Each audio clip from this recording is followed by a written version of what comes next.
వాళ్ళ శత్రువులు అంటే అబద్ధం అనుకున్నా నిజమన్నీ పుచ్చుమొక్క చూస్తుంటే అర్థమవుతుంది. గోవా దాకా తీసుకెళ్తానని చెప్పి గేట్ దాకా తీసుకెళ్ళి వదిలేస్తుందని నువ్వు అస్సలు ఎక్స్పెక్ట్ చేయలేదు కదా. మళ్ళీ ఏమన్నారో ఏంటో ఏడుస్తుంది పాపం. ఎందుకు సార్ పాపం ఎప్పుడు ఏడిపిస్తూ ఉంటారు? ఎప్పుడు అనుకోకూడదు, ఎప్పుడు కుదిరితే అప్పుడు ఏడిపించేయాలి, అప్పుడే మనకు ఆనందంగా ఉంటుంది. ఈ డైలాగ్ ఎక్కడో విన్నట్టుంది కదా. సెట్ నువ్వు కూడా వస్తావా? అవుద్దంటావా? వస్తావా రావా? పెళ్ళైతే కుదరదేమో. వస్తా ఇప్పుడు. ఎప్పుడు అంటేనే ఎప్పుడు లేకుండా పోయింది. అందుకే రేపే పద బట్టలు సర్దేద్దాం. ఎవడ్డాపుతాడో చూద్దాం. చిచ్చి, ఎవడు ఆపుతాడో చూద్దామని చెప్పి దీన్ని ఆపేసి వెళ్ళిపోయింది. అయ్యో బాబోయ్, ఈ ఆనందం నేను తట్టుకోలేకపోతున్నాను జరిగారు. పాప ఈవిడికి హ్యాండ్ ఇచ్చి ఆవిడ గోవాలో ల్యాండ్ అయిపోయిందా? ఎగిరిపోతే ఎంత బాగుంటుంది అని దాని వెనకాల కూర్చొని ఎగిరిందా? దీని వదిలేసి అది ఎగిరిపోయింది. దీని మీద నీ స్పందన ఏంటి పాప? నీ వల్లే కదరా నన్ను నట్టింట్లో వదిలేసింది.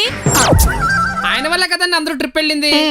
ఒరే చారి, నువ్వు సగం తెలుసుకుని మా బావన్కి భజన చేసావనుకో, నీ శవయాత్రకు డబ్బు నేను కొట్టిస్తా. ఏంటి సార్ చిన్నంతరం పెద్దంతరం లేకుండా అలా తిడుతుంది? దూరంగా ఉన్నారు కాబట్టి తిట్టు తెలిసింది. పొద్దునేందన్నారు? ఇడ్లీ సార్. దగ్గరికి వెళ్ళి చూడండి, RRR లో రామ్ చరణ్ బాక్సింగ్ బ్యాగ్ గుద్దునట్టు గుద్దుద్ది. ఇడ్లీలతో పాటు కిడ్నీలు కూడా బయటకు వచ్చారు. అటు చూడండి. ఓసే, బీచ్ ల్యాండ్ కి స్కిన్ ట్యాన్ అవ్వకుండా సన్ స్క్రీన్ పెట్టావా? నువ్వు సన్ దగ్గరికి వెళ్ళినా కూడా ట్యాన్ అవ్వకుండా ఉండడానికి స్క్రీన్ గార్డ్ లాంటి క్రీమ్ పెడుతున్నా. అబ్బో, గ్లాసెస్ అంతర్వేది తీర్థంలో కొన్నావు, అవేనా 15 రూపీస్? మనం వెళ్ళేది గోకవరం జాతర కాదు, గోవాకి. ప్లేస్ కి పర్ఫెక్ట్ గా మ్యాచ్ అయ్యే గ్లాసెస్ సెట్ చేయి. అయితే బావ బీరువా నుంచి లేపేయాలి. లేపేయి, అడ్డొస్తే మీ బావను కూడా లేపేయి. పిచ్ ఎగ్జైటింగ్ లో ఉన్నావు. అక్క, స్విమ్మింగ్ చేయాలంటే స్విమ్ సూట్ వేయాలా? అప్పుడు మీ బావ నిజంగానే బూట్ ఇచ్చి కొడతాడు. ఎక్స్క్యూజ్ చేశాడు కదని ఎక్స్ట్రా చేస్తే వెంటనే రిటర్న్ టికెట్లు వేసేస్తాడు. అవసరమా? అస్సలు లేదు. ఆ బ్యాగ్ నీది, ఈ బ్యాగ్ నాది. వచ్చేటప్పుడు గోవా మొత్తాన్ని ఇంకో బ్యాగ్ లో పెట్టుకొచ్చేద్దాం. పెద్ద ట్రాలీలో పెట్టుకొచ్చేద్దాం. పద, మీ బావకు సెండప్ ఇచ్చి జెండా ఎత్తేద్దాం. సెంటిమెంట్ డైలాగులు కొట్టి ఇంటి మొత్తాన్ని యాత్రకు పంపించేస్తాను. బ్యాచ్ మొత్తం దిగిపోండి, జాతర చేద్దాం. నీ ప్లాన్ అది కదరా, అందుకే వాళ్ళే వచ్చి నీ పుట్లో పడినారు. అవునరా, సురేఖ, సునీత, సుష్మా వీళ్ళు కూడా వస్తున్నారు కదా ఇంటికి. మన ఇద్దరిని ఎర్రి పప్పల్ని చేసి విమానం ఎక్కిచ్చేసి ఇంటిని అప్సరసలతో ఇంద్రభవనం చేసేద్దాం అనుకుంటున్నాడు. పెచ్చ మోహన్ ఫ్రీడమ్ కావాలంట. ఫ్రీడమ్ ఆయిల్ డబ్బా మోహన్ ఇది. పెళ్ళాల కొంపలో లేకపోతే ఫ్రీడమ్ దొరికేది మొగుళ్ళు కానీ తెలియదు. కానీ ఫ్లైట్ టికెట్లు అనగానే బ్యాగులు భుజాన్ని వేసుకుని బయలుదేరిపోయారు ఏడాదిలో ఒంటిలాగా. ఇంకా మా మరదలో, నీకు పెంగ్విన్లు తెలుసు కదా? పెంగ్విన్లు మూత తీసేసిన మరసింబుల్లా ఉంటాయి. ఒకటి ఎట్టిపోతే మిగతా అన్ని అటే పోతాయి. ఇది కూడా సేమ్. ఫేస్ కి తగ్గట్టు బాగా పోల్చాడు. అక్కేం చెప్తుందో ఆలోచించదో, దానికో క్లారిటీ ఉండదు. దూకమంటే నీళ్లు లేని బావిలోకి కళ్ళు మూసుకుని దూకేసి కాళ్ళు ఎరగొట్టేసుకుంటది. తాడు కోసం పైకి చూస్తుంది, ఎవడైనా కాపాడతాడని.